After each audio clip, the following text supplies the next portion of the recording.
Bonjour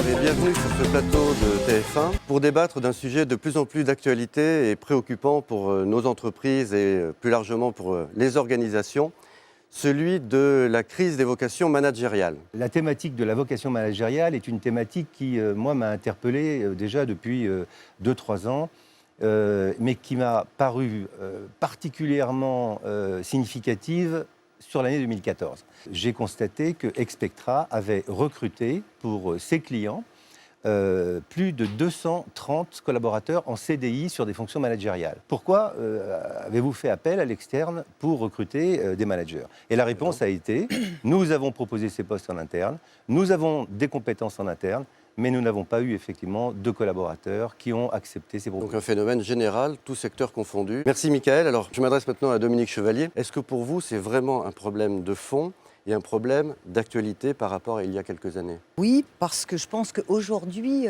manager, ça ne fait plus rêver. Il y a une évolution, il y a un changement et il y a des difficultés qui émergent de plus en plus de manière prégnante et aiguë dans le métier de manager. Aujourd'hui, l'entreprise a vraiment besoin de réfléchir à qu'est-ce que c'est que le métier de manager, de réfléchir à la mission du manager, parce que je crois qu'il y a par moments des paradoxes ou des incohérences. Je crois que les managers aujourd'hui sont sous une pression énorme, sous une pression et un manque de reconnaissance de ce qu'est véritablement leur métier de manager.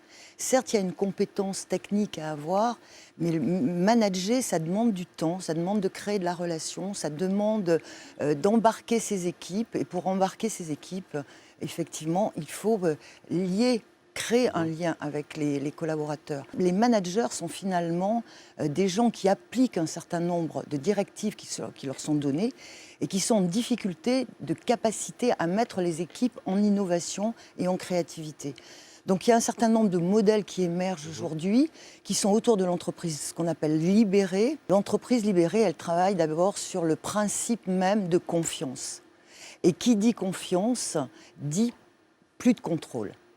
Et la question aujourd'hui, c'est que les managers, finalement, une partie de leur tâche est de contrôler ce que font les collaborateurs. Le deuxième point de l'entreprise libérée, c'est la question de la responsabilité, la responsabilisation des collaborateurs.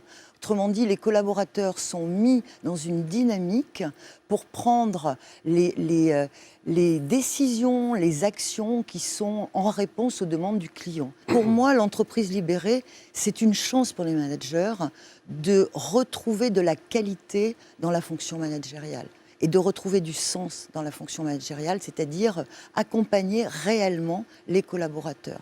C'est quand même le dirigeant qui donne la dynamique, qui crée l'ambition, qui crée l'envie et le mouvement. Et si les directions générales ne sont pas dans ce mouvement-là, les managers, évidemment, ne pourront pas y aller.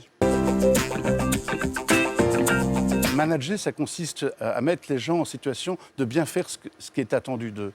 Aujourd'hui, un manager qui refuse une promotion, c'est qu'au fond, le système ne lui donne pas intérêt à le faire, ne suscite pas son désir. Le manager aujourd'hui, malheureusement, et je pense que les DRH devraient agir pour que ce ne soit pas comme ça, doivent faire papa-maman, y compris des ressources humaines. On demande tout aux managers, alors qu'il y a des supports dans les entreprises qui doivent être les alliés des managers et sur lesquels ils peuvent se reposer. À l'issue des 30 missions de conseil qu'on vient de faire ces 2 dernières années, nous, on a observé un phénomène assez récurrent, c'est qu'on rencontre des jeunes collaborateurs qui sont talentueux, qui sont engagés, qui sont des hauts potentiels ou pas d'ailleurs, mais qui n'ont pas envie d'être managers.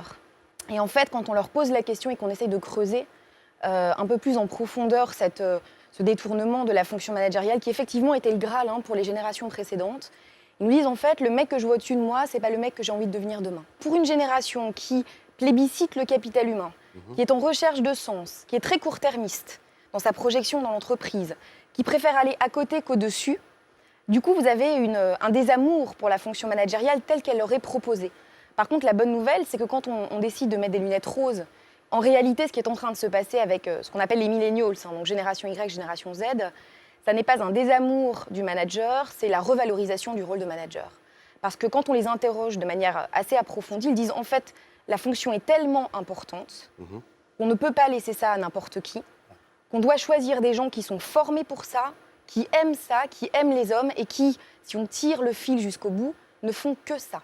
Parce qu'ils sont jugés comme étant de bons managers par les collaborateurs d'en dessous et pas identifiés par le dessus, et dont la seule mission dans l'entreprise va être de faire grandir les hommes d'un point de vue individuel et collectif. Je pense qu'on est allé au bout d'un système où on n'a pas mis en lumière des gens qui étaient compétents humainement, qu'on n'a jamais posé la question à ceux qui sont managés de la légitimité des mecs qui sont au-dessus. Il y a vraiment une crise de l'autorité, de la représentation de l'autorité, et on demande de plus en plus à l'entreprise. Je suis impressionné par tout ce qui est aujourd'hui attendu de l'entreprise, qui n'en peut plus. Je ne pense pas qu'il y ait une crise de l'autorité, je pense qu'il y a une crise de l'entreprise, de manière beaucoup plus globale, et que la refonte des modèles managériaux en fait partie, que le mouvement des entreprises libérées en fait partie, que tous les grands enjeux sur la digitalisation, ça en fait partie. Je pense que demain, le manager, il ne sera pas au-dessus des collaborateurs, il sera à côté des collaborateurs. Et que ça, d'un point de vue organisationnel, culturel, managérial et individuel, ça change tout.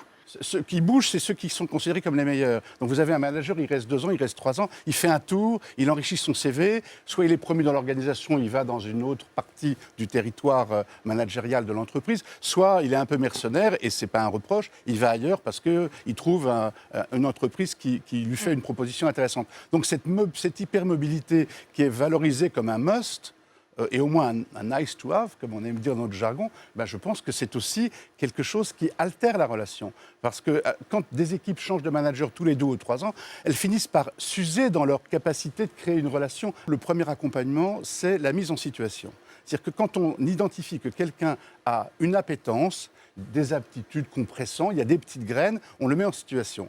Et l'accompagnement de formation, il vient dans un temps second. C'est-à-dire quand on a conforté le désir, si j'ose dire.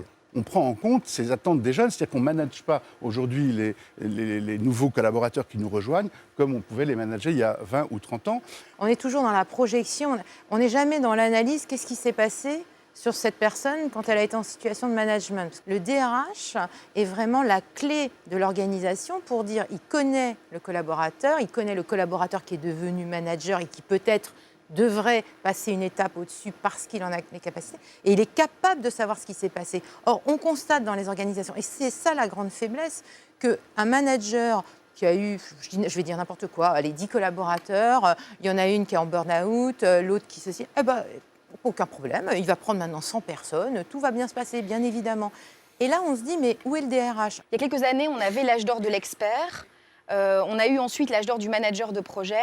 Aujourd'hui, on parle beaucoup des intrapreneurs, des entrepreneurs dans l'entreprise. Si on se dit que c'est effectivement une tendance lourde de société, il n'y a pas que moi qui le dis, que demain, ça ne sera plus une entreprise qui fera l'honneur à un collaborateur de lui donner un job, mais un collaborateur qui mettra au profit de l'entreprise, d'une ou plusieurs entreprises d'ailleurs, ses compétences et son talent.